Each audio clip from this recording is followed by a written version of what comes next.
evening, one and all. Monday, the 12th of January, 2026. The first proper live stream of the year, I guess. Richard, good evening, my friend. How are you? I'm great. That's what I put in my little title, first live stream of 2025 with Paul Thorpe. Obviously, I've done about 20 live streams already, Paul, but I'm just saying. I'm just a part-timer these days, mate. A part-timer. Semi-retired. Yes, mate, listen, I've got to be honest with you. Since Christmas, I've really struggled.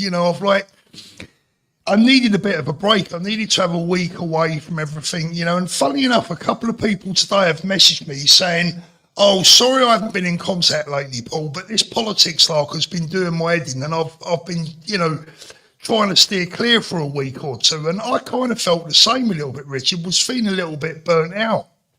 Oh, you get that. I mean, I'm trying to have different subjects, and we're doing a bit of religious stuff, doing a bit of, as you know, I'm now a podcasting superstar, Paul, as you're well aware, and I know you've offered me big money to come on tonight, and I'm going to accept.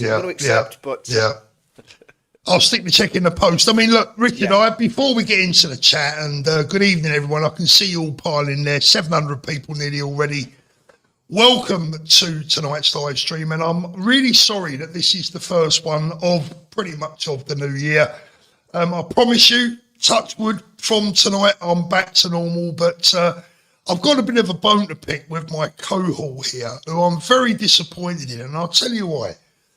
This is a man that I've given a platform to for the last year or so, giving him a big platform to come on and spread his views.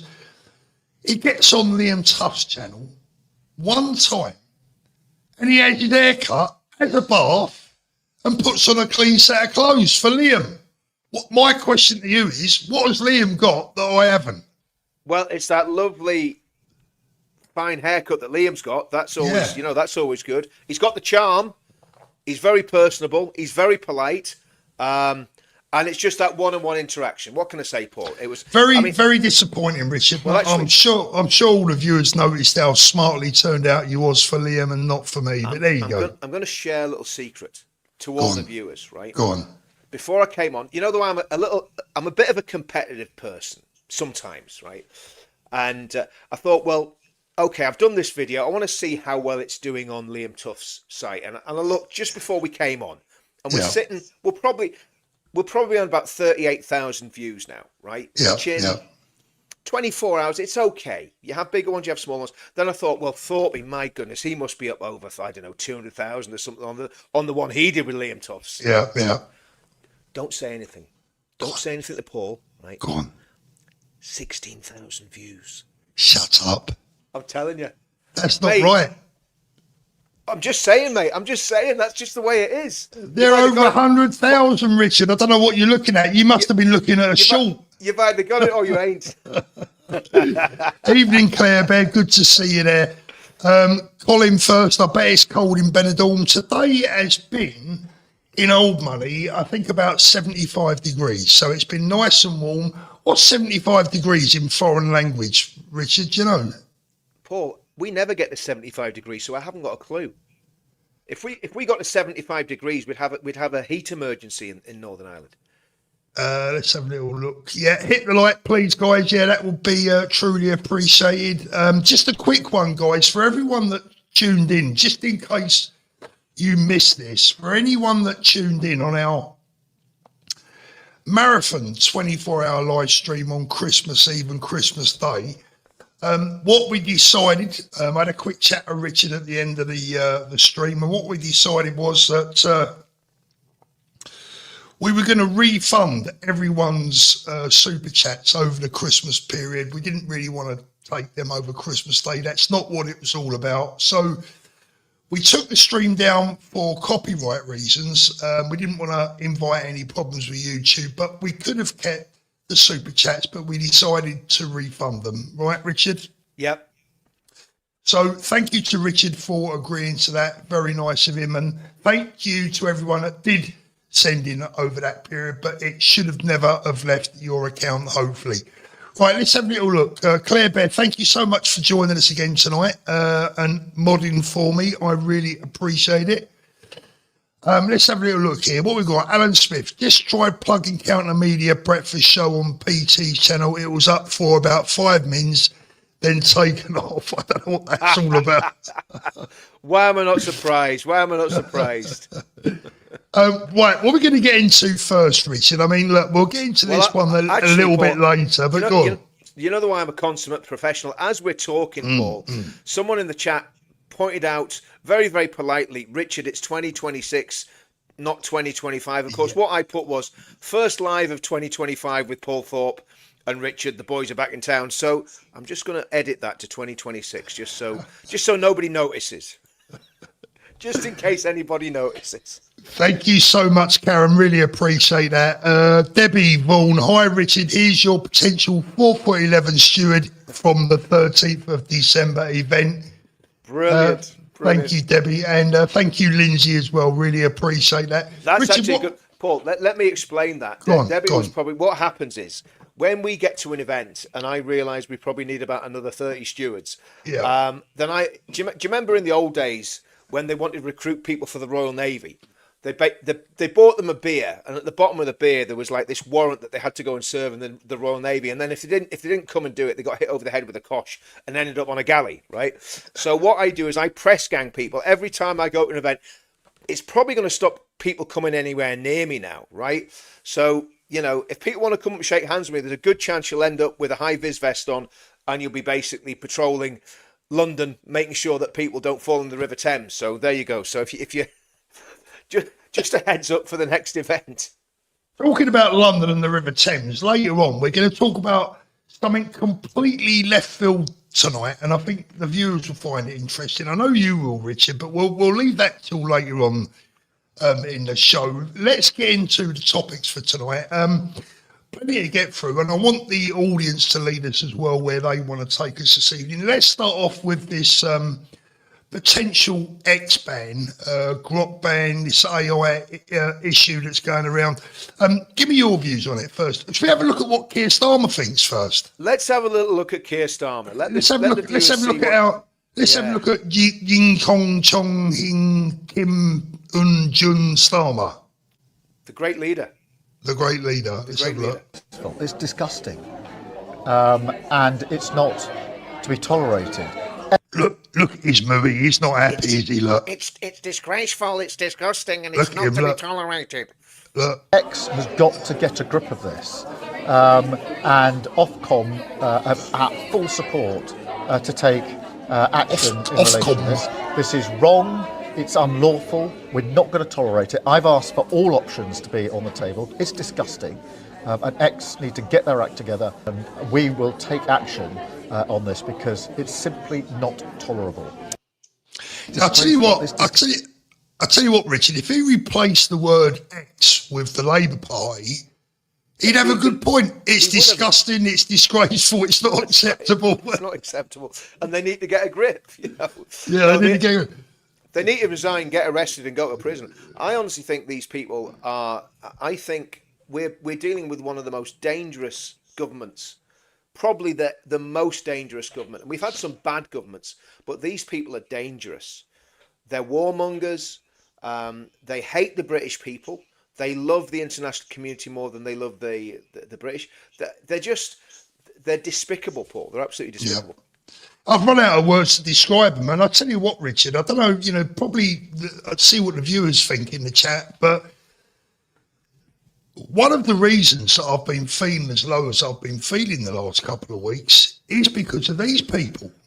They actually have, they send me into almost about a depression. And I was saying to, I did a thing with, oh,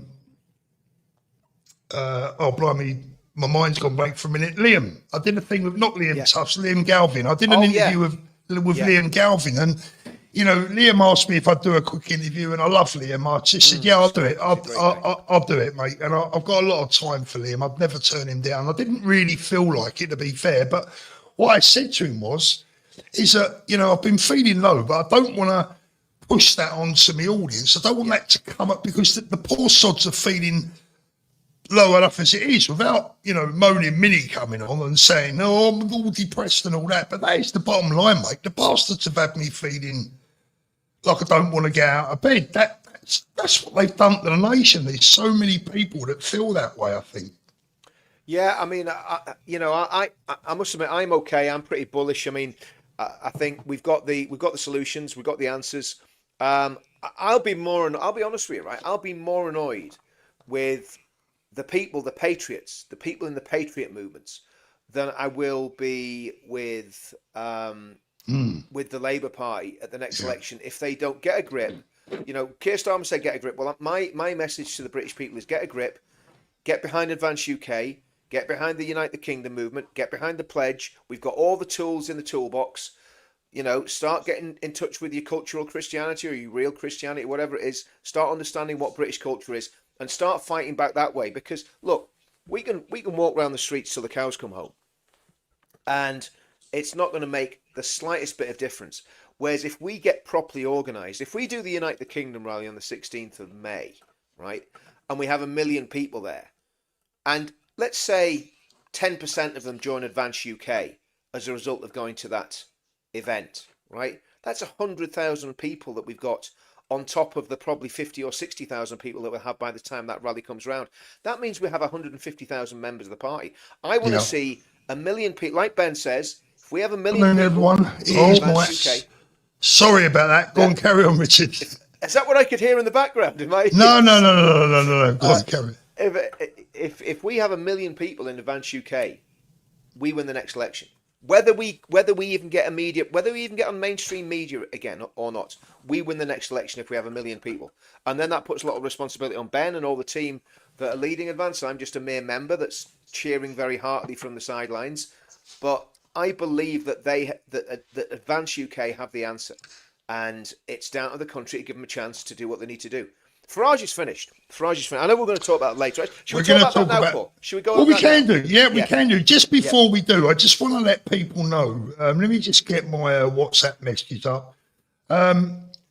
Just so that people know they can get tickets right now for the Advance UK event in London on the 7th of February. The event is called Restoration, Culture and Immigration. And you can get those tickets over at, I should have done this before the show, to be fair, Eventbrite. So if you go to eventbrite.co.uk and type in Advance UK, you can get tickets for this event. Westminster Abbey, London, England, Saturday, the 7th of February, 1 o'clock till 5 p.m. GMT, and it says Advance UK is hosting an exclusive event in London. Join us for the afternoon of serious discussion. Register now as places are limited. So that's over at Eventbrite, or nip over to the Advance UK website. Go on, Richard. Sorry, carry on, mate. Yeah, well, I mean that's another option. I mean, but I think if people realise the scale of the potential that we've got and the scale of the challenges we face, then you know, it shakes off the winter blues, and you go, do you know what? We've got a reason to get up in the morning. We've got a purpose. We've got a plan, and all we've got to do is follow the roadmap. You know, set your faces like flint, follow the roadmap, and do what needs to be needs to be done. Do you want to play that last one? Do you want to play that one by Elon? Because we didn't finish on. We didn't finish on. We'll finish that before we'll finish that before we go on to Senor Farage and what he's been up to. So the grok thing. You asked me about the grok thing. Now, obviously, anybody that's producing vile, disgusting, pornographic images, especially some of the stuff that we're talking about, should be prosecuted, right?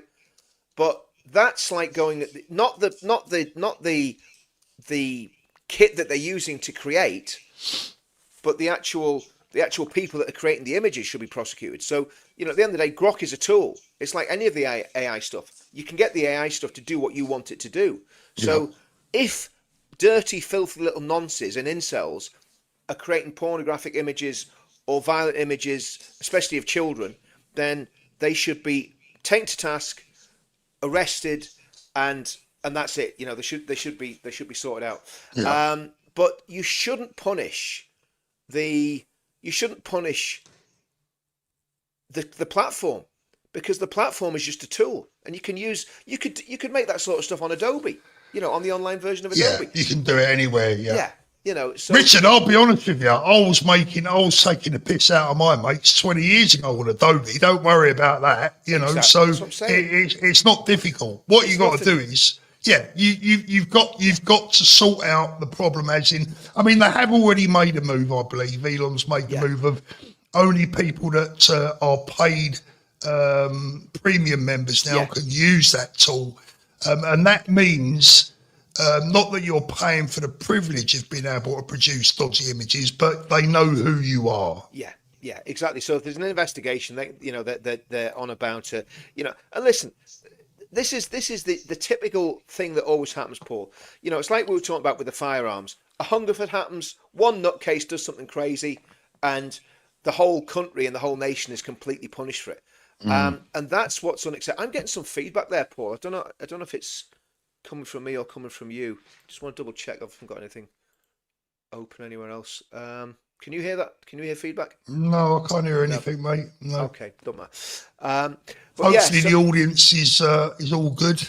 Yeah, so the point I'm making is that what's happening here is Keir Starmer is deliberately using this as an excuse to shut down the biggest free speech platform in the UK. It's as simple as that. That's what he's doing. That's what he's trying to do. Not in the UK, in the world, in fact, in the world. Yeah, absolutely. So what do what's your general feeling on AI, Richard? I'll be honest with you. For me, I'm a little bit creeped out by it at times. Well, it's like anything. There's massive potential for it, and there's massive dangers with it. And human nature being human nature will always gravitate towards doing something evil with it. Do you know what I mean? So there's a massive amount of good that can be good, but there's also a massive amount of evil. So it depends on whose hands it in. I'm put it this way: I'd rather it was in the hand of Western, supposedly responsible Western people than in the hands of the Chinese government or the Iranians or the Russians, right? So, but of course, everybody has access to AI. And you can build a website, like the dopey little advert says on YouTube. You can build a website in 40 seconds with AI. You really can, So it's a great tool for saving people time. It's like everything. If people aren't doing it and using AI, they're going to get left behind without a shadow of a doubt. In so many different areas. I mean, I don't know about you. I use it to make thumbnails. Now I never design a thumbnail myself anymore. I just get AI to do it. No, I mean, I'm a fan of AI. But there are elements of it that creep me out. I mean, a friend of mine made a video that of me and sent it to me for a laugh, and it was hilarious. But at the same time, it was a bit, if stuff like that starts appearing on the internet, you wouldn't be impressed. Are you sure it was AI now, Paul? Yeah, it's definitely AI, Richard. I was fit in this video. I was fit and raring to go. But I mean, look, I think it's the way forward. It's going to help. It's one of those things that can be used in a wonderful way, but it can also be used in a very sinister way as well. So I think it's something that we're going to, have to keep our eyes on a little bit in the future. But there's something in the comments there, Paul, about some VHS video from the Soho in the early 1980s or something. I don't know. I don't know what that means. I don't know what they're talking about. Oh dear. You've already tried to have me once this week, Richard. So you're not going to get away with it for a second time. So. That was a classic, mate. Go on, spill the beans. Go on, tell the audience. Well, actually, what happened? I'm in the calf, by the way, enjoying my spotty dick, and this pillock's on the phone. Well, I tell you. So anyway, what happened was I was minding my own business. Got a phone call from a mate of mine, known him for years. Ex-football lad, ex-policeman, ex-soldier, great guy, Mike, and. Mike says, I've got someone here that wants to talk to you. And I says, who is it? He said, it's a woman. I was like, oh, okay. So anyway, this lovely sounding lady comes on the phone, and she says to me, I've got a message for Paul Thorpe. I was like, okay, what is it? She says, well, last time I made him dinner, and I'm thinking, so my ears pricked up straight away. Last time I made him dinner, where's this going? She says, and she started talking a little bit. I'm not going to what she said, but she started talking a little bit, and then she said how much he appreciated her cooking, and what a great guy he was, and all the rest of it. And I thought, well, I've got to get in touch with Paul and tell him, tell him the story that this woman, this lady back in England is wanting to get in touch with him. So I phoned Paul up, and well, you tell everyone what I said to you, Paul. Well, he's going on about, this woman, she's been saying she's been cooking dinner for you and what you've been up to and all this. He's trying to wind me up, and go on, who's it turn out to be? It was a 90-year-old mother-in-law. But guys, I'm telling you now, I had him hook, line and sinker. I just wish I had Danny with a webcam, because his face would have been like a beetroot. Or all that lovely colour would have just drained from his face, and he would have looked like Private Godfrey out of 8 Half Hot Mum. Do you know what I mean? Right, Richard, let's shall we save I think we'll save Farage for later. Let the audience build up. We've got 1,600 people watching. Thank you so much for joining us tonight. I'm super excited to be back. Please don't forget to give us a little upvote. It's completely free and would really appreciate it. And if you haven't subscribed, please do so. I never usually ask for people to subscribe, but I'm going to tonight. So if you haven't done so already, please make sure you do. Iran, Richard, what's your thoughts on I know it's not really any of our business as such, but what are your thoughts? Well, I think what I've noticed is a lot of commentators that were going they were beside themselves when Israel were throwing a few guided missiles about in the Gaza Strip and targeting terrorists, and there was people that were swooning in the streets, and they were screaming and they were shouting and all the rest of it. And those very same people that were the BBC, Sky News, ITV, Tom Bradby with his little rosy cheeks getting all upset about what's happening in Gaza. Strangely enough, it's tumbleweed, Paul. Yeah. There's nothing to see here. Nothing Yeah. to see. And what's happening as far as I can gather, and again, give Tusi credit. I mean, Tusi's obviously got skin in the game here, literally. He has done a great job of covering this, and he's done more to cover this and probably bring it to the world's attention than the BBC, ITV and Sky News put together. And it's like Dan Button's always saying, the legacy media are finished. Yeah, they're done, aren't they? They're done. That's why, and it does bring us full circle back to why Keir Starmer is trying to silence X, because he knows that there's a lot of truth tellers on X, and he's not going to be able to get away with what he's trying to do. But Iran, to me, the people deserve the right to self-determination. They deserve democracy. They have lived under the most horrendous regime since for a long time. Paul, I remember. I mean, I was only a kid. What age was I? I think you were about 45. I was about 10 or 11, and and.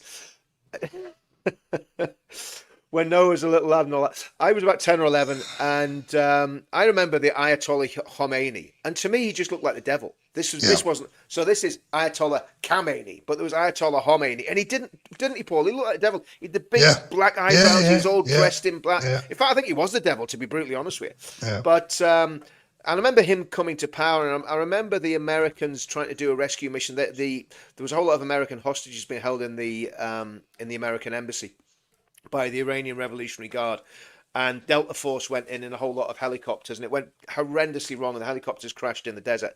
And Khomeini went out there to the desert and gloated and just smelt the flesh of the dead Americans and was mocking it.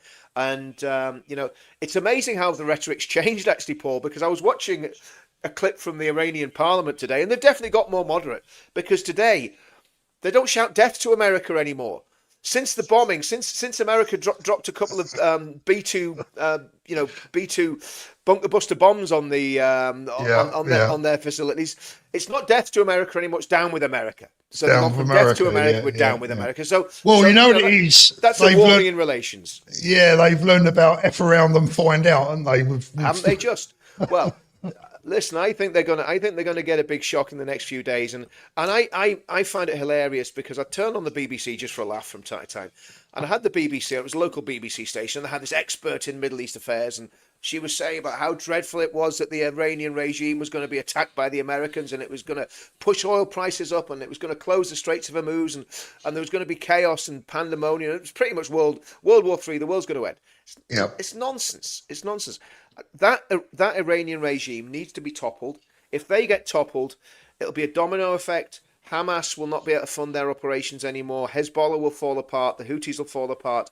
And you basically have a situation where there's a lot of stability comes to the Middle East. Now, it's not the only problem that's in the Middle East. There's still a lot of crazy Sunni jihadis. Obviously, the Iranians are Shia, the ISIS, Al-Qaeda types, the militias in Syria, Libya, and Northwest and East Africa, mainly Sunni militias.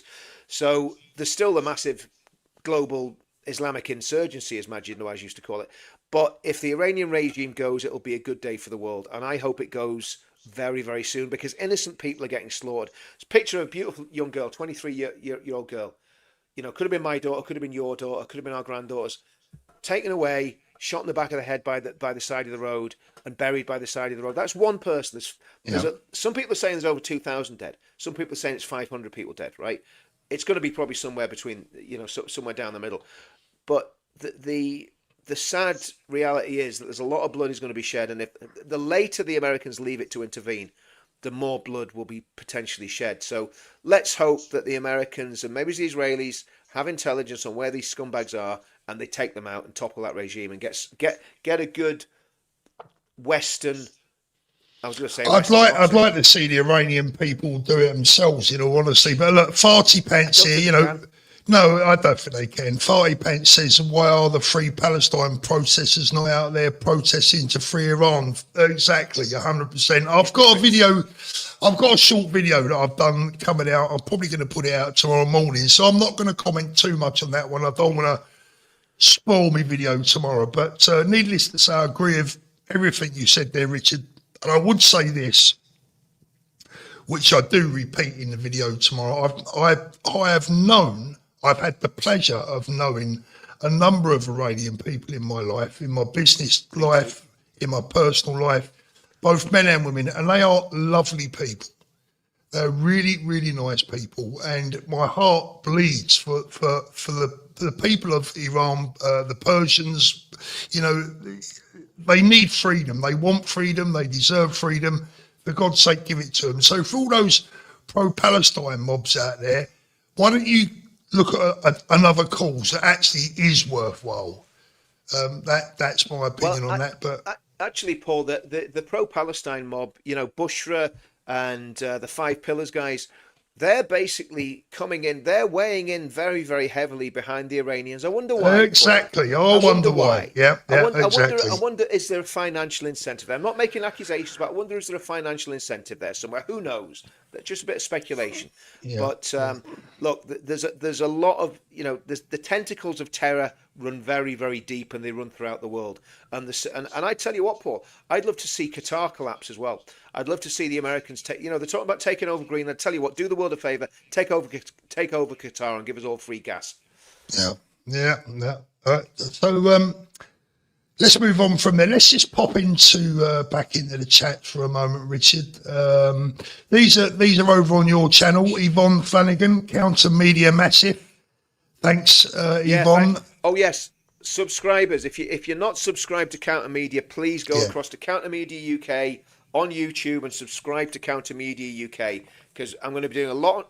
This year I'm really going to go for it on all fronts. It's going to be a full frontal assault. So there's going to be a lot going on all my channels. But please go on to Counter Media, because we want to get that up to some good numbers. Yeah, absolutely. So please do go over there and subscribe to Richard's channel. Sheila Miller, again, this one's for you. I love the lot of you. Thank you very much, Sheila. Anglo-Saxon, thank you. Christ is King, Thorpe. I'll go along with that. And let's have a look. Marty McDowell, brilliant interview, Richard. Love from Larne, Northern Ireland. Thank you for your service. Thanks, Marty. Bless you, man. If anyone hasn't seen Richard's interview over at Liam Tuff's channel, I'll drop the link in here. It's a wonderful hour or so of Richard talking. I mean, especially if you suffer from insomnia, No, seriously. Cheeky cat, isn't he? Seriously, I mean, listen, I love Liam's channel and I watch most of his interviews, but that was maybe because I know you, Richard, but I found that one particularly revealing. Certainly you let things go on that channel that you've kept to yourself and not revealed on mine, so maybe... Yeah, well, maybe you need to interview me sometime, Paul, because I should do that, shouldn't I? Yeah, really, I should do that. Yeah, if I ever come to Spain or you ever come to Northern Ireland, we can sit down and have a proper chat, couldn't we? Get the cameras. No, Richard, you've got to come to Spain. I keep telling you, you're tight. Well, I'm only going to come. £35. I'm only coming if Mrs. Inman's coming with me. She's invited. I told you, 35 quid, easy jet, or even worse, Ryan Dare. Oh no, I'm not going to do Ryan Dare. Have to be squeezy jet. Gladys, thank you so much for that. Layla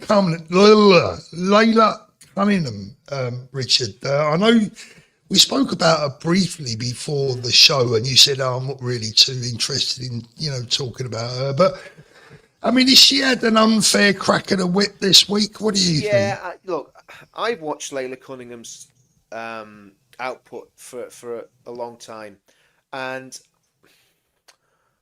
I think she is getting unfairly treated. I'm just going to be honest, right? I think she's pretty good. Look, she's a politician. She's a career politician. She's QC, I think, as well, isn't she? So she's from that sort of background. She's not one of us. But, she's speaking out against Islam, radical Islam. Now, the problem I have with people that do that are Muslims, my issue is, okay, well, how do you differentiate between the good bits of Islam and the bad bits of Islam? Who's the arbiter? Who makes those decisions? That's the problem the moderates have got. But I think it's great that there are people like her, like Shohab, like Lubna, who are speaking up against the crazy stuff that's going on in our country and against the Islamization. The worry is, Paul, for me, I don't have a worry about Layla. I'm not a fan of Zia Yusuf, as you know, because I don't like the way he behaved towards Rupert Lowe and Ben Habib. But Layla seems to be a fairly straight shooter. She seems very smart, very quick. And are we going to say if somebody's a Muslim they can't be involved in politics? Is that what we're saying? Is that when she's got all this sort of... Well, there are plenty of people out, Richard. There are plenty of people out there right now and the voice is getting bigger and bigger and bigger that would say, yes, if you're a Muslim, you can't be a politician. What would you say to that? Well, I wouldn't agree with it because it goes against. And now, what I would disagree with, if you become a politician, I would disagree with people swearing an oath on the Quran. I think if you're swearing an oath in a Christian country, then you have to swear it on a Bible. So I would have a big problem with the swearing. But would that actually mean anything to them then, though, Richard? Because, I mean, if I swore on the Quran, it wouldn't mean anything to me because I'm not a Muslim. It's not the point, though, Paul. The point is, this is a Christian country. If you want to stand as an MP and stand in our and sit in our parliament, then you have to put your hand on a Bible and swear on a Bible, and then you find out who the radicals are, because a radical wouldn't do it. If you're just like a Muslim in name only, would they not? Would they not? You don't think they would? I don't think they would. I know they can use Takia and all the rest of it. I think there'd be a whole hullabaloo. Look, if you want to deal with radical Islam, you ban halal, you ban Sharia courts, you ban cousin marriage, you ban polygamy. When I say ban it, all these things are banned anyway. You start arresting people, locking them up and deporting them for that sort of stuff. That's how you deal with radical Islam. You close down extremist mosques, you monitor what crazy Islamic preachers are saying, you deal with the grooming gangs, you deal with the tribal system, you deal with the election rigging, you deal with the postal voter fraud, you deal with all those things. Yeah. If I say I believe in freedom of speech and freedom of religion, then I've got to be very careful, how I think about all this. I mean, listen, everybody knows my position on Islam. I don't need to reiterate. If anybody watches this, because what happened, Paul? Somebody will clip this little clip. Oh, Richard wants loads of Muslims in Parliament. No, I don't. I certainly don't want the Gaza gang in Parliament. I want them, I don't even want them in the country. Yeah. But someone like Layla Cunningham, who seems to be on our side. Now, she's in reform. My problem with Layla Cunningham, it probably is more than anything else, she's in reform. That's my biggest problem. If she was in advance, I'd probably be quite, 100% happy with her. The fact is, anybody that's in reform that is supporting Farage's regime, and I think Farage could be just as authoritarian, just as dangerous as Starmer, I would question their judgment.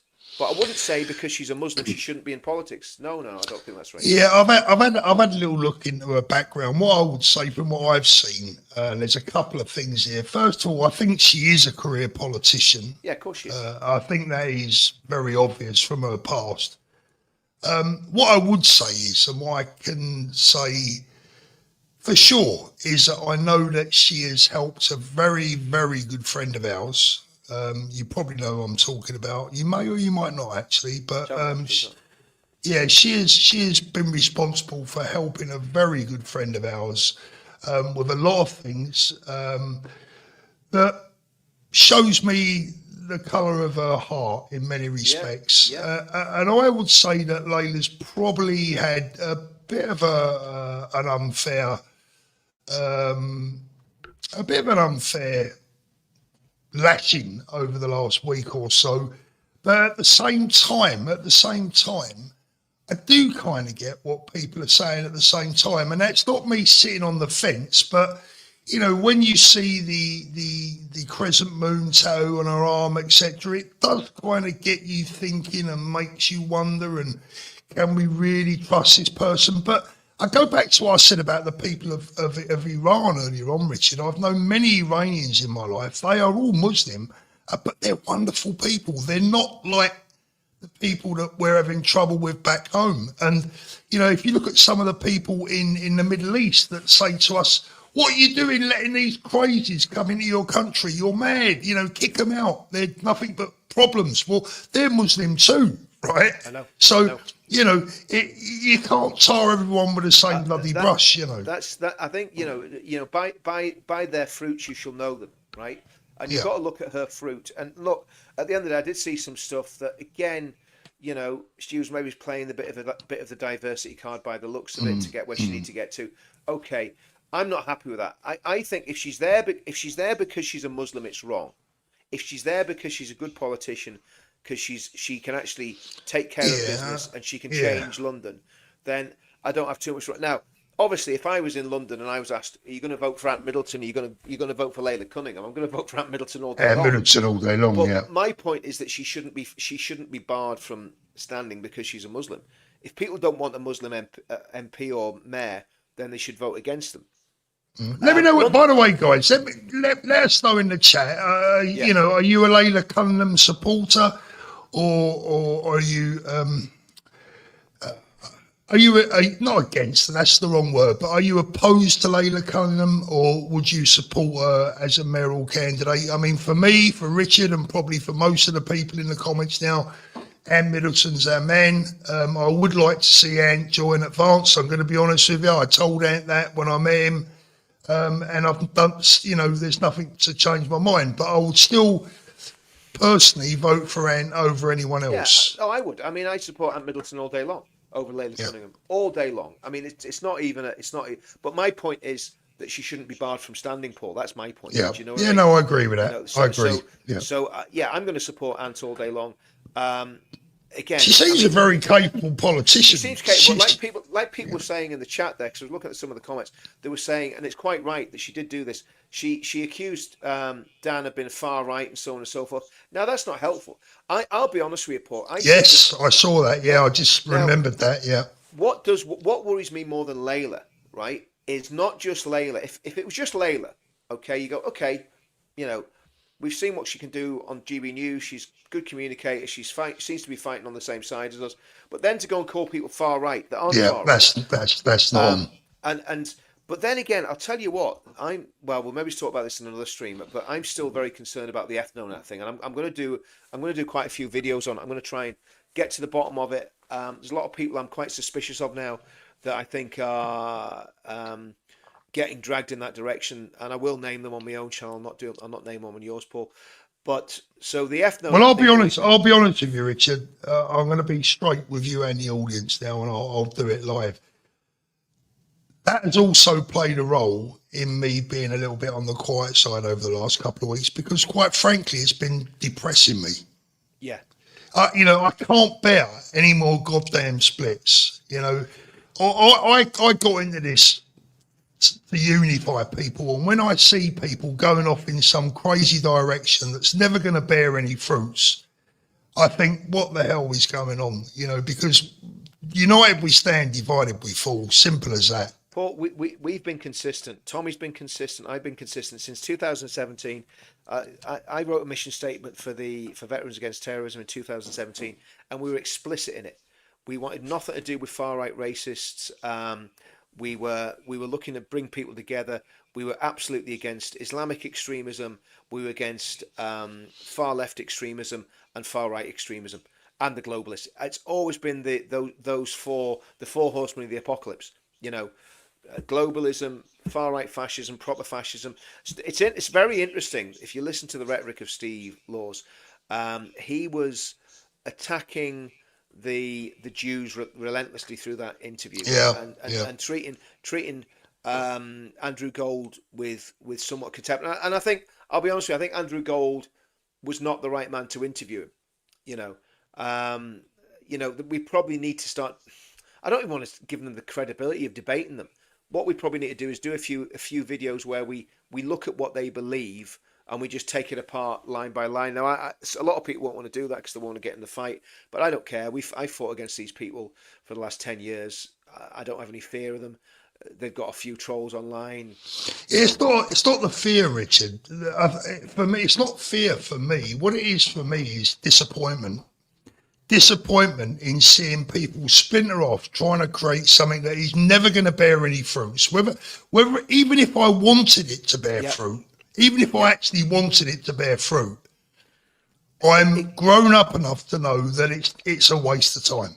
It's I don't want it. One, I think it's evil, right? I think it's wrong, and in the same way I think Islamism is wrong, and I think the far left are wrong. I equally think the racist ethno-nats are wrong.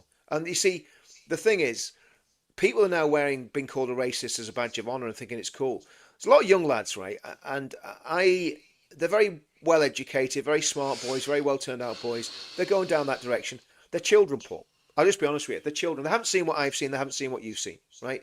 They don't know what they're trying to open. They don't know the Pandora's box they're trying to open. Because if you go down the ethno-nat route, you don't just alienate all the Muslims in the country. You alienate everybody of mixed race. You alienate everybody that's Jewish. You alienate everybody that's West Indian. You alienate everybody that's come from any part of Africa, anyone that's come from China. Because these ethno-nats, if you listen to what Laws says, right, he wants everybody gone that's not white Anglo-Saxon, right? And it will never work. But what you will do, you will create by pushing that rhetoric. Anybody that pushes that rhetoric, and I say this, it's on the tip of my tongue to name these guys. And I'd like Richard, if you want to name anyone, I don't care if you're on my channel or not. I think Connor Tomlinson is sailing very close to the wind. I think Connor Tomlinson is sailing very close to the wind. I think he's been disingenuous in the way he's presented the civic nationalist point of view, which we call ourselves cultural nationalists or Christian nationalists, whatever. I don't even like the term nationalist, to be honest with you. No. It's become meaningless, right? For me, it's about right and wrong. It's right and wrong, right? And what we've always said, it's what's in your heart. If you love the country in your heart, that's what makes us tick, right? And it's a very simple way of defining people.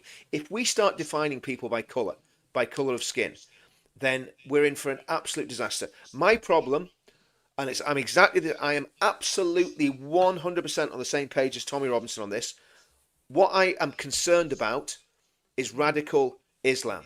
Actually, it's just Islam. I think Islam's a very dangerous, destabilizing force in the world, globally. I think it's a dangerous religion, and if we woke up tomorrow and every single Muslim had become a Christian, it would be a day to rejoice, because problem would be solved. Because there's so much blood been spilt by that religion, and the fact that we've imported millions of radicals into this country, it's not West Indian guys that are causing problems with grooming. It's not West Indian guys that are strapping suicide vests themselves. It's not West Indian guys that are trying to infiltrate every strata of society to take it over and to turn our country into an Islamic state. It's not West Indian guys that are basically going out on the streets week after week after week to call free Palestine and call for a global intifada. It's lefties, useful idiots, and I don't think they're even useful idiots. I think lefties are evil lefties and evil Islamists that are doing that on the streets every week. It's not our friends from China. By the way, Richard, for me, or Indian Hindus. There was 200 Sikhs on the streets of on the streets of London over the weekend at a block of flats where a wee 16-year-old Sikh girl was getting groomed and attacked. 200 Sikh lads went out there and took a stand. Now, I'd rather have those 200 Sikh lads any day over 200 limp-wristed, pink-haired lefties that would just stand there and watch one of their own get, know what, by these monsters, right? Yeah. So I'm sorry. And I agree. I'd rather stand with the Somali lad, right, that was on the streets of Belfast with me, risking his life day in, day out, that gave up his leave going back to England, his Christmas leave going back to England to come to my wedding in Northern Ireland. I'd rather stand with that Somali lad than with the limp-wristed, flipping, little Spidey Steve Laws, right? End of. I've no time for them. I've no time for ethnonats. And I'll say, and we've stood toe-to-toe with them before. We'll do it again if we have to. Simple as that. Because they're wrong-uns. They're wrong-uns. I mean, see, that's why I didn't want to talk about them. No, look, Richard, that's what it's all about. Look, I mean, look, and everyone's free. I'll tell the truth, Paul. I'll tell the truth. And, I know there's scumbags that will target me because I'm saying this. I don't care. Because I tell you what, target me to my face and find out what happens. Simple as that. Everyone's entitled to their opinion, Richard. There is some other points that we won't bring up tonight, but there are some other points that we should speak about on this subject. I was starting to write a little script for a video the other day, which I haven't actually finished. And during that script, I found myself writing that most of our enemies in this country are white. Yeah. Yeah. The ones that I see in these videos, I was watching AUI earlier on, and I was watching, all the boys that get out there and do their thing, these pro-Palestine marches, etc. Yeah. The vast majority of them are lefties. Well, a lot of them. I mean, there is a lot of Muslims there. There is, but there's a lot of white lefties, amongst those crowds.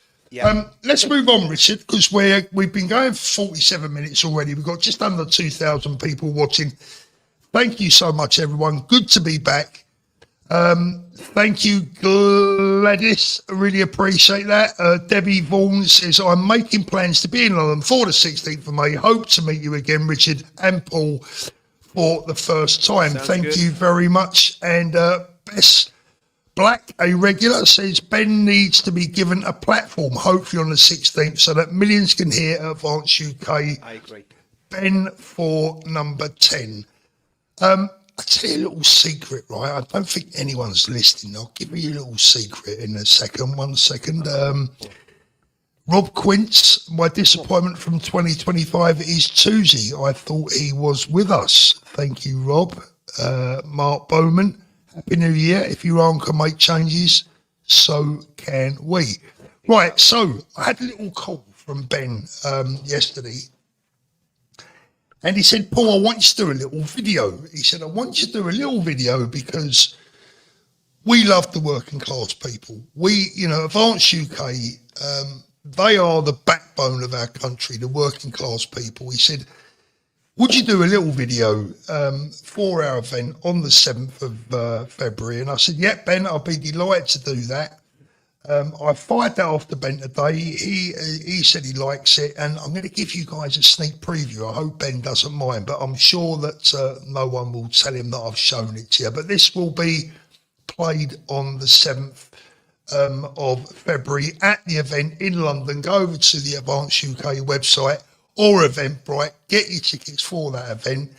Should be great. Let's have a little look at what I came up with as a tribute to our working class.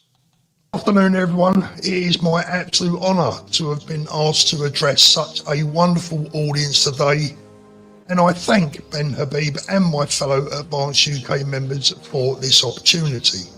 Now, the amazing people of our United Kingdom have always risen to the toughest of challenges. No task has ever been too great, no order has ever been too tall.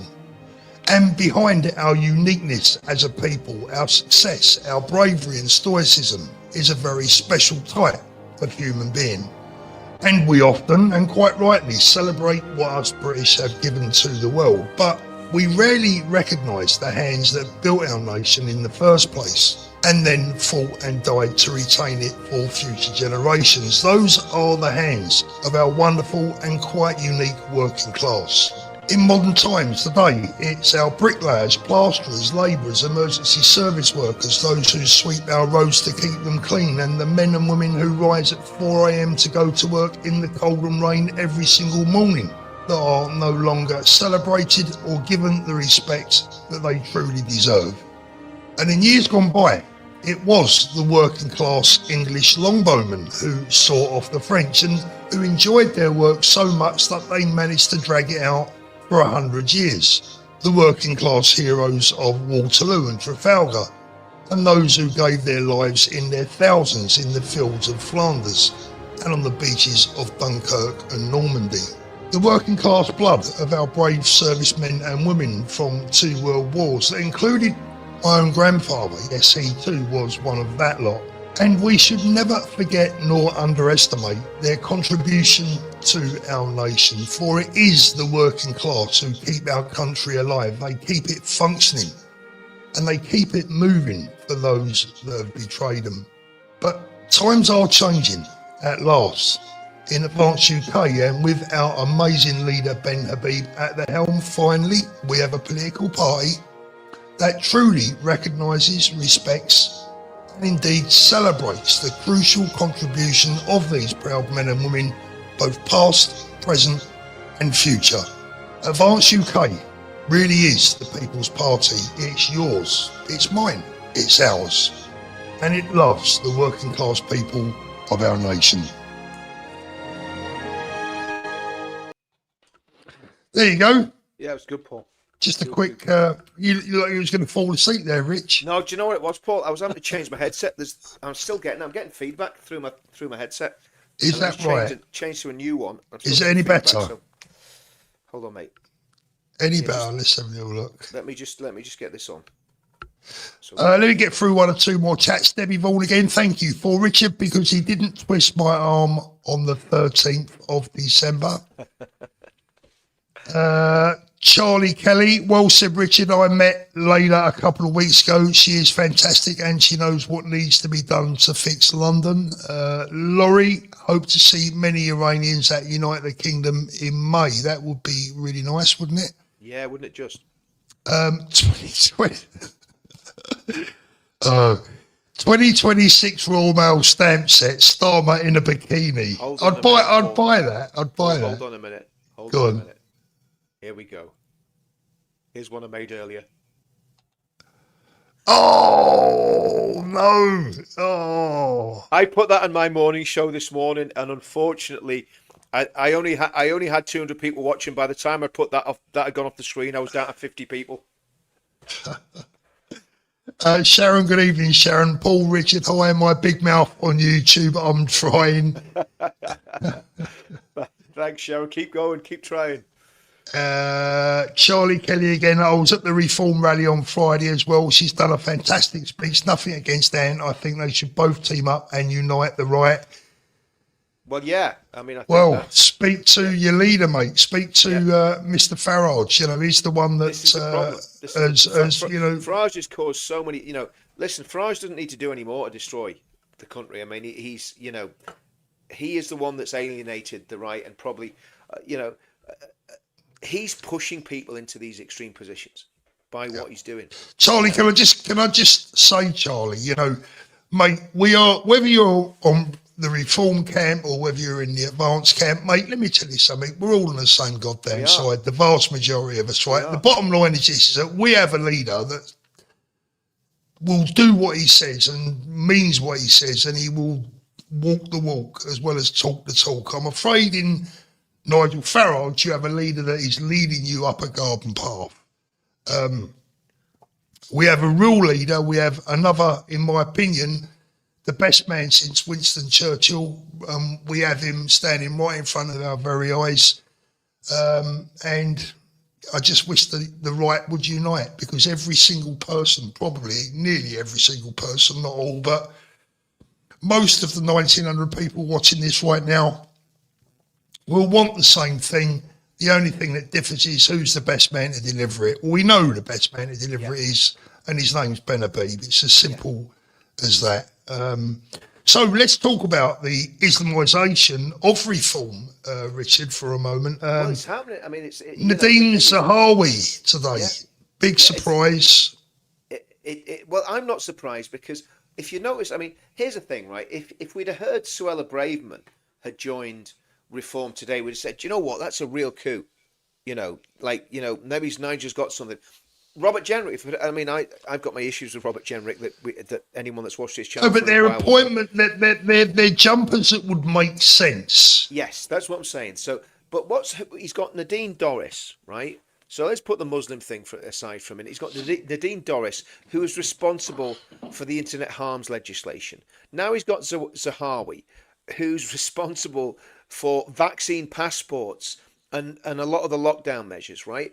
And goodness knows what was in the. Well, we're not even going to go there with that. But so we've got people that have been part of the problem for the past 10 years. So he's got wet Tories, very, very wet Tories coming across to his party. It says everything you need to know. So I'm sorry if you're again. I know I'm very hardline. If I believe in something, I'm totally committed to it. I'm a die-hard Advance UK supporter. If you're in Northern Ireland, right? If you're in Northern Ireland.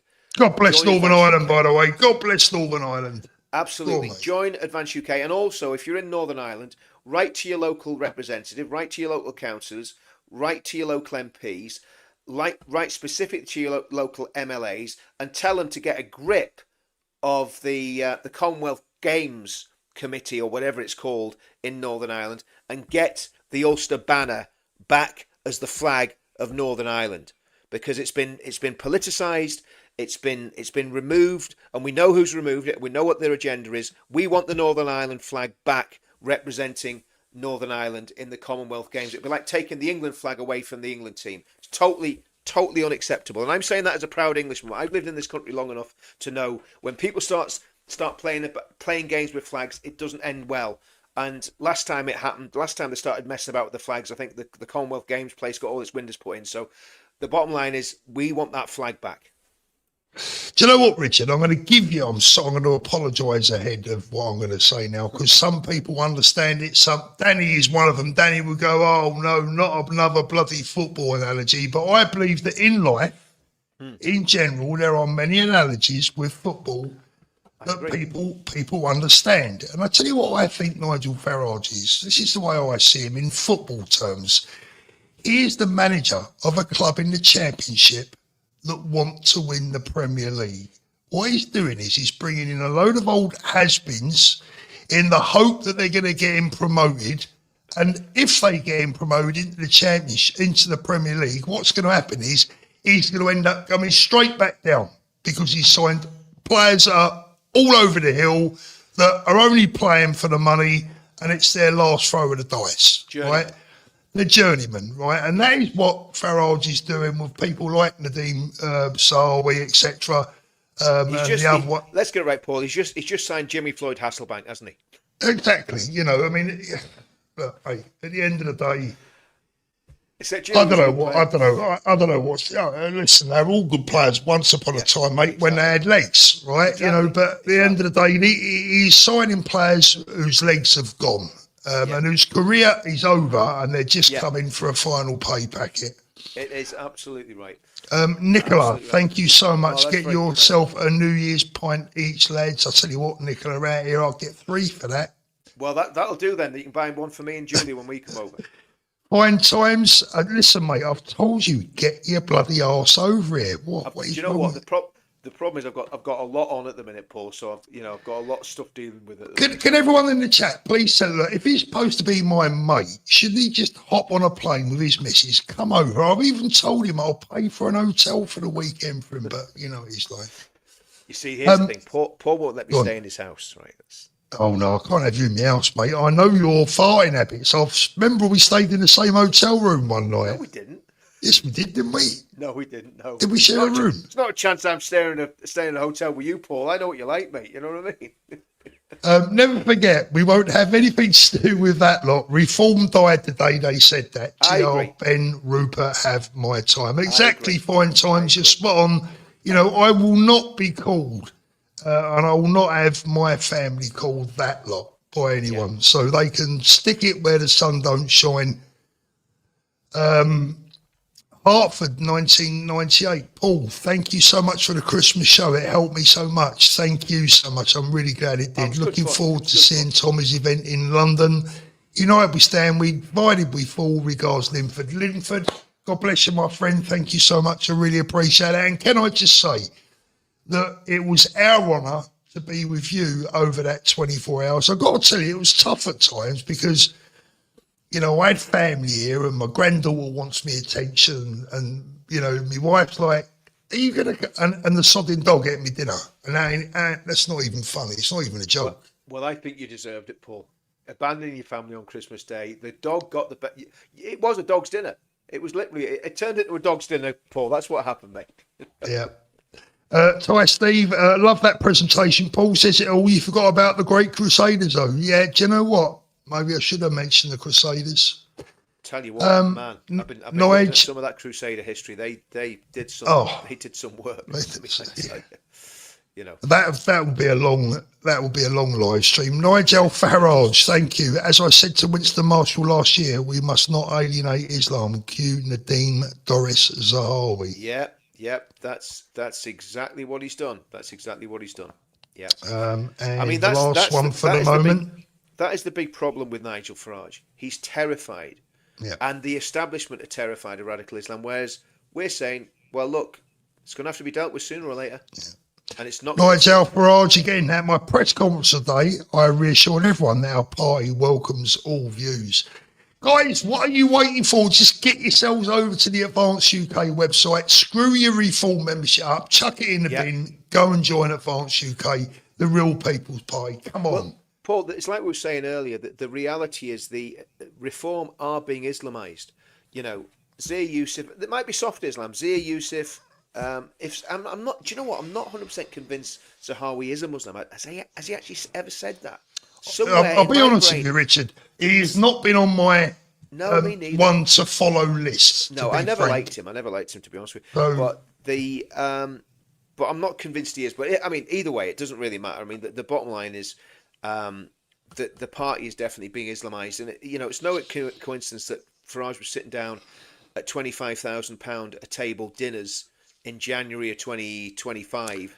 And mate, he was slagging him off. He was slagging him off when he was under what's his name?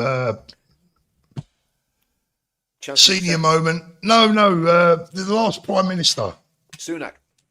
He was slagging him off under Sunak, slagging him off. Of course. But now he's been signed up to the Grandad's army to try and get him promoted out of the Championship so they can get mullered in the Premier League. Yeah, exactly. Exactly right. I mean, that's exactly what's going on. But I mean, let's see, Paul. I mean, the reality is that we know what people have to do, and let's see if people could step up to the mark and do it. Because absolutely, we need to get everybody involved in Advance UK. Everybody needs to sign the pledge. Go to the pledge.org.uk. Pledge.org.uk. Sign up, because we're going to start doing more with that this year. It's a fantastic tool for getting people motivated and getting people on the right page. So we're going to be using it to the max. And Guna 6181 says, I had Paul's Christmas show on whilst I was cooking, etc., and my 14-year-old was loving it. Brilliant. Thank you very much. That's nice to know. Claire Bear's put the link in for the pledge. Thank you very much, Claire. Do you know why the 14-year-old loved it, Paul? Because you're going to your second childhood, mate. That's why he loved it. Mate, do you know what? I'm not sure where I am at the moment, like age-wise. It's like, I don't know, I'm getting to that age where I think I should be, starting to feel my age, but I can't. I still feel like a bloody 35-year-old. Yeah. Well, my back doesn't, to be fair, but my brain does. Right, I'll tell you what, Richard, we've been live for over an hour.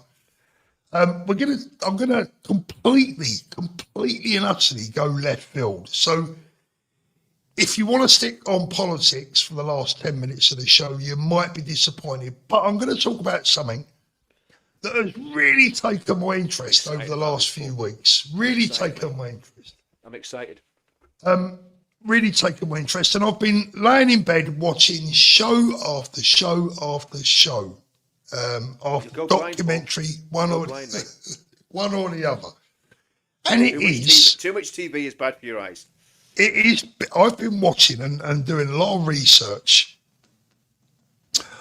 on the Victorian mystery of Jack the Ripper, right? And it has been a journey, I've got to tell you. I tell you why, I've always been a little bit fascinated with Jack the Ripper and who was he and how did he get away with it, when did he start, when did he finish, etc. And I stumbled across the YouTube channel called The House of Lechmere, right? The House of Lechmere, that's Lechmer. Paul, just before we do this, Paul, can I ask, see when you were a kid, right? Is it because of Jack the Ripper that you always had to be in before dark? Well, Richard, one thing I can never be blamed of is being Jack the Ripper because I wasn't born until after he'd stopped. So. Not long after, though, Paul. Oh, shut up, you saucy git. No, but seriously, it's been a really, really interesting series of journeys going through all the potential suspects, etc. Really, really interesting. And I'll tell you what I found more interesting was going into London and looking back at Victorian London. What was Victorian London, particularly in the East End? What was it really like to live in the East End back in 1888? What was it like to live outside of London? Where did he potentially come from? Why did he choose that particular area? What venues are still there from the day? What streets are still there? Which streets have been renamed? And the geography of the whole thing. Been super, super interesting. I've watched pretty much every episode of it. And guys, I got to tell you, you know, if you're into a bit of a sort of crime mystery thing, I should highly recommend it. And I will tell you, if anyone's interested, not they probably are, I will tell you who I think did it, right? Paul, is it any wonder you were depressed, mate? You've I been think it watching was documentaries about. You've been watching documentaries about some crazy geezer that was running around murdering hookers in the 1800s, and you wonder why you're depressed. O'Connor. Hey? I think it was Des O'Connor. Why do you think it was Des O'Connor, Paul? No, I don't know. I just think it was Des O'Connor. Well, he murdered some. He murdered some songs. He murdered some songs, that's for sure. Yeah, Ian Nicholson. Thank you, Richard. Are you coming to Paul's birthday bash? There you go, Richard. No comment. I don't even know when it is. When is it, Paul? Oh, I can't tell you that, Richard. I can only tell me mates that. Oh, well, I'm not coming then, am I? Ian, I'm not invited, mate. He hasn't invited me in, so I'm not coming. Laurie, Farage is importing failure into reform. Absolutely agree. Yep, let him Debbie, keep doing it. Thank you, Debbie. Towards a sangria in Benidorm, Richard. There you go, mate. Look, you've got no excuses. That, I don't drink anymore, but I'm sure I can find a non-alcoholic version of sangria in Benidorm. Charlie Kelly says, my only thing is, if Ben Habib becomes Prime Minister, you'll need people who have had experience being in government. You can't take on the establishment yourself. I think you'll find, Charlie, that you're probably right, but I think you'll also find that Ben has plans. He has some very good plans. I was listening to someone commenting on what the Americans did before Trump took over in 2025, and they had an operation. I think it cost $200 million just to set up the operation. And they had lawyers working on unpicking all the horrendous laws that the Democrats had pushed upon the United States in the Obama years, in the Biden years. Because when Trump went in the first time, he wasn't prepared for the deep state.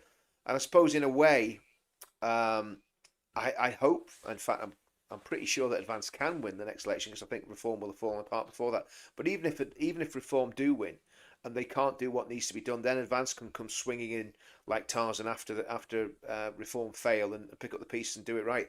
But he's what he's saying is right, Paul. It's a massive amount of work to do, but it needs to be done. And a lot of people need to be sacked, and I think a lot of people need to go to prison. Yeah, sorry, Richard. I'm just looking through the chat whilst you're doing my job there for me. Lots of comments about it was Spike Milligan's dad. Lots of comments about Jack the Ripper, and I'll have a look through them. But seriously, all joking aside, it's been a great series. And if anyone is interested, go watch it. For what it's worth, I believe that none of the main suspects actually did it. That's what I believe. None of them. I don't believe I don't believe they got it right. They now reckon Jack the Ripper was Aaron Kaminsky. No, some people do, but a lot of people don't. I don't believe it was any of those people. Go on, mate. It seems to me, mate, that you're leading up to a confession, maybe. Claire Bear, Jack the Ripper was the King's Doctor. That was another sort of name put forward. I think over the years it's been about 200 names put forward as the potential perpetrator. But my belief is, having watched it all and studied it and had a real good look at it, I don't think anyone knows who it was, and I think it was a very, very ordinary person that just went under the radar, and nobody will ever know. Yeah, grey man. Just a grey man. Yeah. Yeah. But if you go to the House of Lechmere, you can watch it all for yourself. Brilliant, brilliant series. John, thank you very much. Really appreciate it, John. I love our working class, and they do not get enough respect for what they do. Looks like Richard has sorted out the picture after his earthquake issue. Oh yeah. There was we had a bit of an earth tremor this morning. There we go again. Is that what it is, Richard? Yes. I hope your hands. It's just the earth Richard, moving. make sure you keep your hands above the table, please, when that sort of thing happens. Otherwise, I get a bit worried. Always do. Richard, finally tonight, let's just briefly touch on events in America this week with that lady that was shot and killed by the ICE agent. I've already done a video on it to give you to give the viewers my basic opinion on it. I've looked at some more things since I made that video, but what did you have a take on that? Paul, I didn't. You know what? It's not even been on my radar. It's like America. Some woman gets shot by cops or ICE agents. I'm like, okay, happens every day in America. She was a white woman, wasn't she? Was she white? Was she a white woman? Yeah. I don't know what it was about. I don't know why it happened. I haven't got a clue. So I'm not going to comment on something I know. So fill us in, Paul, on what you thought. Well, I mean, look, I've spoken to a couple of police officer friends of mine. One of them's an armed police officer, so obviously I take his opinion very seriously, because he will have been in situations not too dissimilar to that. Look, the bottom line is this. Someone died, which is very unfortunate. It's a mother of 3 children, right? But at the end of the day, she clearly told people before the event that she was going there to disrupt. And watching the video very, very closely, time and time again on slow-mo, super slow-mo, it looked to me like she tried to run the agent over. And people can argue and debate that all day long. I go back to what I said when I was faced with someone who I thought was going to try and kill me when I was robbed. Unless you're prepared to gamble with your life, you don't take the gamble. And I think that police officer decided not to take that gamble. He saw someone in front of him that looked like they was going to try and run him over, and he took the action that he felt was appropriate. Was that appropriate? Well, speaking to my friend who is an armed police officer, he said to me today that they are faced with similar situations, not all the time, but they often come across situations like that, and they don't end up shooting the driver. Yeah. Which I think is a fair point. I would agree with that too. I think that's that's weird situations like that in Northern Ireland with people with stolen cars, and unless someone had actually been hit, and then if someone's been hit, well, what excuse have you got to shoot the driver if they've just run someone over? Unless they're going to plough into a whole lot of people. Yeah. Normally, when it's a police officer or a soldier on a road, the car's going to hit the police officer. Obviously, it's soldiers. I'm talking about Northern Ireland, mainly police officers in England. Because there was a police officer killed a few years ago, I think, wasn't there, that was run over. Do you remember? I think it's some traveller that stolen a car and ran. Yeah. And he died, didn't he? He died, yeah. Now, obviously, police officers aren't routinely armed in the UK. We were armed all the time in Northern Ireland. I had a very, very close call with, there was a mate of mine standing on the road, and there was a stolen Audi Quattro coming, and he was flying through Divis for like all night, and we were trying to stop the car. And my mate stood on the road, and I said, "Look, you stay there, right? And if he hits you, then I'll empty a mag into the car." Right? So, and my mate, to be fair to him, he stood there, he was ready, and this Audi Quattro comes flying down the road. It wasn't terrorists, just joyriders come flying down the road at the last minute, just veered off, went up over the path, and got away. And if that car had hit my mate, I was emptying a clip into him, because we were there just it was like 12 o'clock at night. We're just like, this is just getting beyond the joke. You know what I mean? But so yeah, I think you can be disciplined and not shoot people, unless that car's driving at speed into someone. How fast was she driving, Paul? Oh, she was stationary, but then floored it. I mean, her partner said, "Drive, baby, drive," and she floored it. Was he killed as well? No, he wasn't injured. The police officer wasn't injured, but no. What about the partner, the guy that was in the car with her? No, she's with her partner's a woman. Right. Okay. She's gone full on lefty. Full on lefty. Yes. So look, watching the slow motion of the video, for me, she tried to cause him serious damage. Yeah. Now, in America, that means that you are likely to be shot. Oh, absolutely. It's just different out there. She's an American citizen. She knows the rules. I said in my video, look, I'm not an American, but I know for sure when the police have pulled me over in America, I turn the engine off, put the keys on the dash, and put my hands on the steering wheel. Give them no excuses, right? Absolutely right. And if a police officer tells you to stop and get out of the vehicle, you stop and you get out of the vehicle. Yeah. Right. So look, is it a shame that she died? Yeah, I don't like to see anyone be killed. It's any death is a tragedy unless there's some kind of paedophile nonsense or whatever. Then I'm, laughing all the way to the bank, right? But at the end of the day, she's only got herself to blame. Quite frankly, she's got herself to blame, and her partner, by the way, who seems to have got away with it scot-free, who said "Drive, baby, drive." She has answers to questions to answer as well, in my humble opinion. Totally. I mean, again, it's just different rules out there, Paul, and that's why the whole George Floyd thing is so strange. Why that officer that was involved in the George Floyd thing, I think he got a life sentence, didn't he? Did he get a life sentence? I mean, very, very strange. I mean, again, who knows?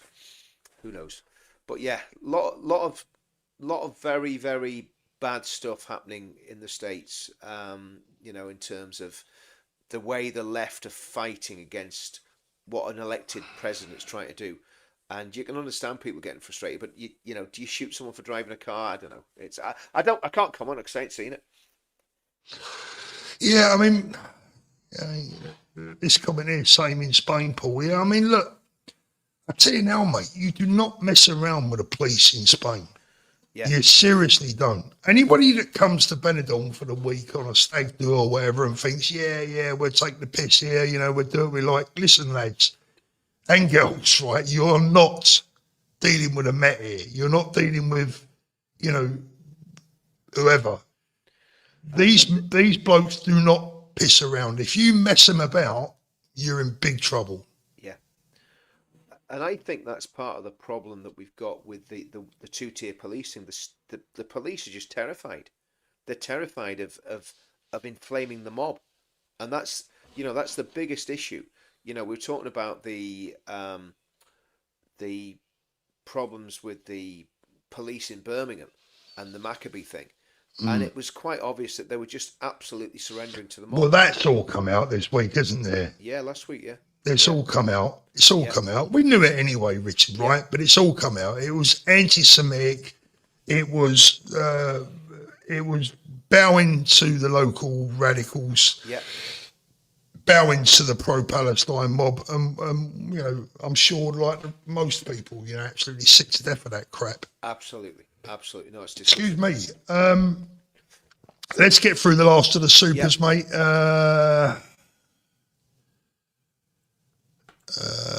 Marty, Richard, thanks, Marty. Richard, the sports minister, has already wrote to him. Richard, the sports minister, has already wrote to him. All right. Okay. Good. That's good.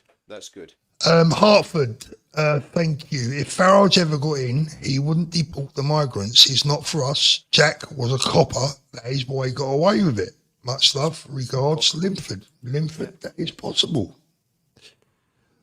Nigel Farage, he's back again. Cheers. Zahawi called me a racist in 2015. So I recruited him today. Howard Cox was too damn polite and nice for my liking. Well done, Nigel, it's lovely. Nigel, it's lovely to have you on the show. I mean, thank you so much for popping on. Do us a favour, Nigel. Drop your phone number in there, and we'll have a chat with you about maybe you joining Advance. What do you think? Yeah, you know, you'd have to join as a tea lady or something. But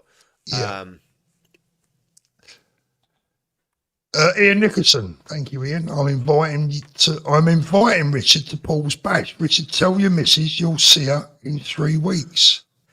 Nah, that ain't gonna happen. Charlie Kelly, listen, no disrespect to you guys, big love. Thanks, Charlie. No, listen, likewise, Charlie. Look, you've got absolutely, your opinion, Charlie. mate. Yeah, absolutely, mate. Like I'll Charlie, we're on the same side, brother. Yeah, that's the bottom line. I'll always put my opinion strongly, but you know, at the end of the day, we if we disagree, it doesn't mean we fall out. Right, the mystery is solved. Gib Boy, Jack the Ripper, was Starmer's toolmaker grandfather. There you go. Brilliant. Last super of the night, guys. Thank you so much for those.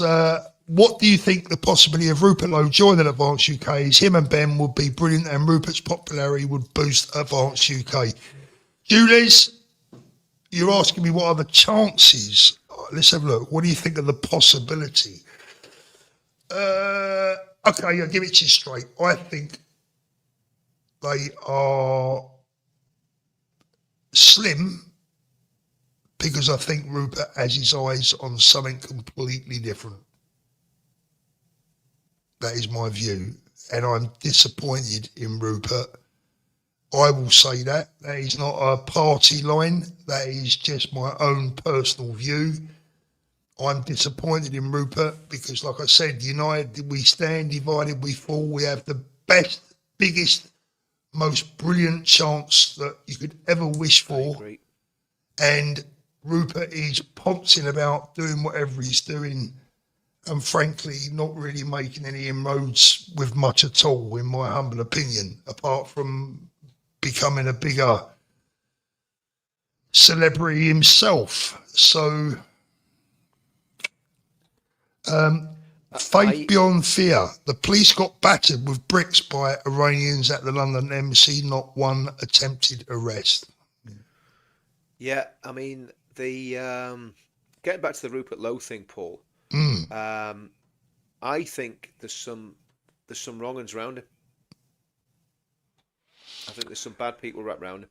Young lads who think they know more than they know, and that's. I think there's ethnonats wrapped around Rupert. That's what I think. You know, I must admit, Richard, but that's my gut feeling. I must admit, I get that. I get that feeling myself. Evening, Jack. Jack says, what are the chances of Nick Tanconi and UKIP merging with Ben Habib in Advance UK? Jack, I'll be honest with you. I think it's very slim, and I tell you why. And this may not go down too well in certain circles, right? The problem with UKIP is that there's money comes into UKIP, I believe. Richard, am I right? Money comes into UKIP. I don't know how they're set up, Paul. I mean, and if I did, I wouldn't say because it's obviously it would be confidential. Anything that was discussed in the no, that's fine. That's fine. But you know what? I genuinely can't remember. If I could remember, I wouldn't say. This is not something that I know. This is something that I believe or I think. So if I'm wrong, anyone from UKIP will be welcome to let me know. Nick could let me know himself. But I believe that money comes into UKIP, and that may be supports people within the party. I don't know. Again, it's not a criticism, but this is Nick's job. Yeah. You know, this is his career. That's exactly right. And you'd be asking him. You'd be So asking you're him asking to him basically to give up his income. Yeah. Yeah. Because I mean, And that's a problem. That's a problem, and I get that. Everyone needs to earn a living. Exactly. If he's getting whatever he's getting, I don't know what he's getting, but if he's getting enough just to get by and do the protests and heighten awareness of what's going on in the country, more power to him. They're not going to win an election, right? But if he's getting enough money to be able to run around the country and do demos and shine a light on the problems, I think that's good. You know, as long as people don't actually think they're going to achieve anything and win an election, because they ain't. But at the same time, it's still good that he's doing what he's doing. I think fair play to him. He's got his little niche. Let him do it. I'll let you go on this one, Richard, and then I'll comment afterwards. Rupert, Nick Tanconi and Paul Golding need to join forces, as Labour will definitely attempt a coalition. I'm not going to comment on that, Paul. Well, you know, here's the problem with that, Ray. Yeah, go on. Here's the problem is that I don't think Paul Golding would join forces with Ben Habib. No, I don't think he would. And listen, you know, I don't know what his financial situation is. He might do, but I don't think he would. Again, all of these micro parties are basically, the leaders are getting a bit of a turn out of it, because there's people that are paying memberships, supporting them. So any of these people, if they give up that, they're going to lose, like you're saying about Nick, they're going to lose their income. I'm worried about, you know, I'm not worried actually, but I think a lot of energy can be taken out of the way and put into areas that have got no chance of ever changing anything. Whereas what Ben has got and what the people around Ben has got, well, someone just put it in there, but I'm just going to read it now. This isn't necessarily what we all believe, but someone's put, if Paul Golding joins Advance, I'd leave. Golding is a Nazi. So that's just a comment in the chat, you know. That is what you would face, and that is what you would potentially face. Now, I'm not passing any judgment on Paul Golding. I'm not going down that route. I'm not going to get into, you know, attacking. I've attacked plenty of people in the past. I'm not going to go down the road of attacking people, but I wouldn't be in anything that Paul Golding was in. Simple as that. Just the way it is. Wouldn't have anything to do with it. And that's always been my position. And there's reasons for that. I'm just going through some of the chat. I see Mike Graham completely ignored my video, calling him out to man up and say sorry. But he obviously knew that I'd made the video, because I watched him the other day with some girls. They was basically slagging us off, myself, Tommy and one or two other people. Let him get on with it. He's getting good figures on his show, I believe. Yeah. Good luck to him. Again, he's going to make a few quid out of it. But is he going to save the country, Paul? This is it. And this is the problem I've got with all these. Good point, Richard. Good point. Yeah, go on. You're going to get me on one, but you go. No, all the people that have basically got massive platforms, right? And I think I actually convinced some of them are ethnonats now, right? I'm convinced some of them are ethnonats, because by their fruit you shall know them. The ones that stabbed Ben in the back on the first day that Ben launched the party, there was a YouTuber and he stabbed Ben in the back, and he had people on him. He didn't even have the guts to go on him and do it. I don't think he was on the channel that day himself. He had a little team there on his little channel, his big channel, slagging Ben off and attacking Advance. And, you know, I hope that the chickens come home to roost on that one. Because if you really cared about this country, you would know that the Ethnonat project's going nowhere. Put all your bigotry to one side. If you don't like people with brown skin, well, suck it up. Because if you want to save anything, the only way you're going to do it is with Ben Habib and with Advance UK. And I think that would be I think it'd be great to have a half Pakistani Christian Prime Minister. I think that would be great. I hope it happens, because the ethnonats would choke on it. Anyway, I've just made loads of friends there, Paul. Yeah, sorry, this is Richard. A face who just doesn't care. Richard, I'm just to be honest with you, mate. I really didn't hear most of that because I'm reading the comments. Probably a good job, Paul. It's probably a good job. What was I going to say? What was we talking about just before that? Oh, Mike Graham. Yeah. Mike Graham. Right. Okay. This is one. Okay. So the other morning, I went onto his channel very briefly. For what does he call his show? What, Dan Buttons? No, Mike Graham. I don't know. It's Anyway, the Mike Graham show. He The Mike had Graham about, show, yeah. He had about 7,000 people. Big watching, numbers, big numbers. Right, big numbers. Good luck to him. Good luck to him. Right. No, no problem. Right. He spent a career building a name and a reputation that has enabled him to get those sort of numbers on his live. I agree. So fair play to him. But don't anyone ever come on here or on Rich's channel and slag us off saying it's all about the grift when people like Mike Graham are trebling, quadrupling, any potential earnings that Richard has or I have, etc. And that is, for me, in my opinion, that is all about money. Absolutely. All about money. It's just another spoke to his career. Dan, I think Dan Wotton's totally different. Dan Wotton, I believe, is a genuine patriot who loves the country and he's doing it for the right reasons.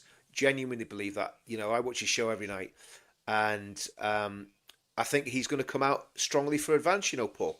I think Dan's going to have to. Yeah. Because he's seeing what Reform are doing. And listen, Dan's totally burnt any relationship with Reform with what he's with his stand on Layla Cunningham. Now, I didn't necessarily agree with everything he said about Layla, right? But he took a stand and he said, "Look," he says, "this is another Muslim in a top position within within Reform," and he's absolutely right. He's absolutely right, and he got absolutely slaughtered by the mainstream media. So I think Dan's a good lad. I like Dan. Yeah, no, I agree. Even though he hasn't promoted my breakfast show, just because I'm getting tiny viewing figures. Angelina. Not even thought about. Angelina, actually, the last time I spoke to Dan, said, don't tell Richard Inman that we've spoken, No, I know, mate. I know. Angelina says, why do you think the patriotic YouTuber Christ or Chaos had his channel taken down? Didn't know that was the case. Everything he said made sense. No, I'm not. To be honest with you. Oh, actually, is that the black guy? Don't know. I think it's the black guy. See if we can find it. Christ, okay. Well, he's been taken down. No, Richard. I know, but he might have some other. Oh, I see what you mean. Come on, Paul, switch on. Yeah, Christ or Chaos. I'm sure that was the black gentleman, and he was very good as well. He's got a website, Christ or Chaos. I don't know if this is the same guy. Archives. No, that's an old website.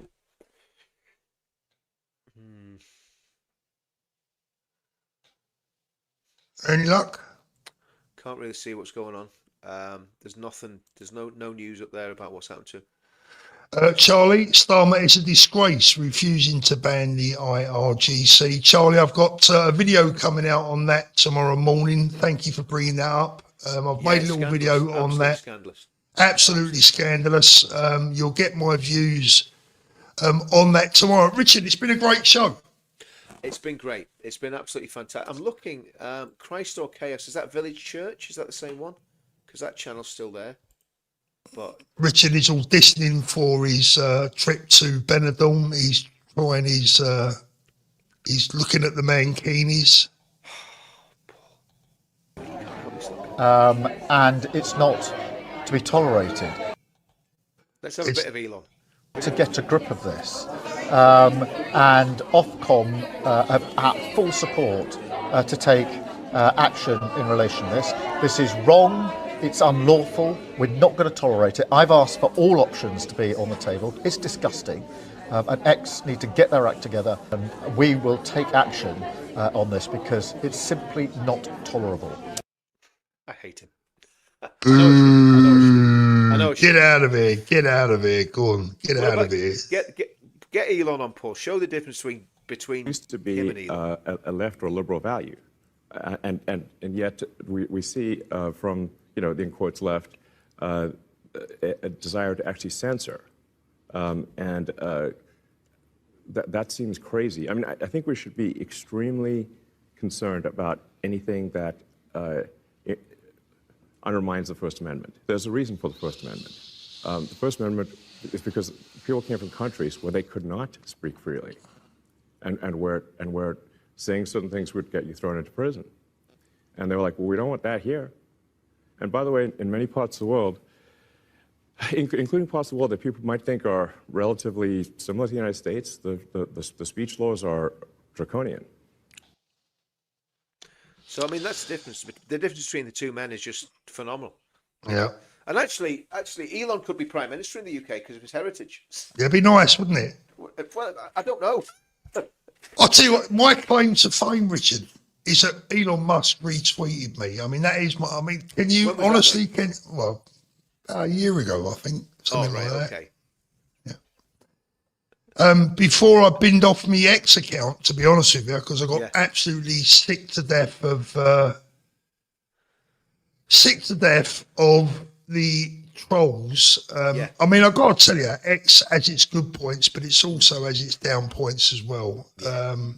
Right, guys and girls, I think that is it for the evening. I've thoroughly enjoyed that. We've had fairly decent audience all night tonight, Richard, just Yeah, good hovering people as underneath well. the 2,000 mark. I didn't see any trolls, so I didn't think we got any trolls. I didn't get any trolls, but no doubt. Well, we've there'll got be some Claire kickback. and Ian in there, you know, doing Yeah. their job, doing Oh, their they do bit. great. They're on the front line with their sniper rifles, and if That's it, anyone just taking pops them their out. head over the, Straight in the mince pie. it's like Straight through the whack-a-mole, eye. Straight through the eye. You know. isn't it? Whack-a-mole. Troll. Get That's some of it, that. Just smash them. Yep. That's Yep. it. That's it. Zero tolerance on the trolls. Like, it's absolutely Yes. zero tolerance. Any trolls pop up on my channel, they get vaporized straight away. Right, mate, I'm off. I've got Yes. to go tonight because my wife Guys, has lost her voice, and Thanks I don't everyone want to for miss watching. it. Remember, right? before we go, Counter Media, get onto the Counter Media UK YouTube channel, subscribe, and if you're really daring, become a member and see all the video nasties I put up for the members. Grifter, you grifter Inman. Get over there and join up on Richard's channel. He deserves it, bless him. Go and sign up, become a member. For God's Let's sake. get, let's get 6 members by the end of the day. I was going to say, can we get 6 members before midnight? Right, love to everyone. Take care. We will see you soon then. As always, make sure you look after those beautiful children. They're the ones that count, right? See you all soon.